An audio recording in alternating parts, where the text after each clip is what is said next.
Наместо современи методи и осигурување на земјоделските имоти, македонските земјоделци битката со климатските промени ја водат со поглед во небото и молитви. Така и деновиве во Пелагонија, каде во јуни наврнаа 126 литри дожд на метар квадратен.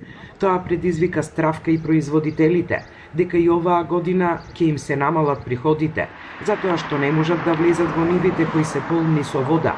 Жетвата на јачменот е прекината и не се знае кога ќе продолжи. Неизвестно е и кога ќе почне жетвата на пченицата во најголемата житница во Македонија.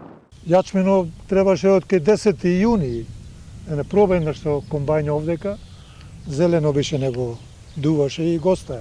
Се не фати ова, овие 2 недели. Не е баш добро за жетвата. Требаше се може повеќе од пол да поминат жетвата. Лоша е состојбата, ако подржи вака, времето може да се намали родо. Ќе не може да го берат на време.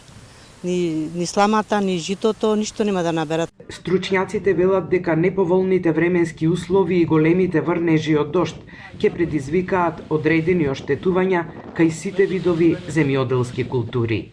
Жетвата на пченицата, чии оптимални рокови се на од почетокот до средината на месец јули, се уште не е почната, меѓутоа не може да се предвиди почетокот со оглед на ваквите временски прилики. Значи самата механизација не може да влезе во нивата, а и самото растение мора да биде исушено за да може да имаме квалитетна жетва.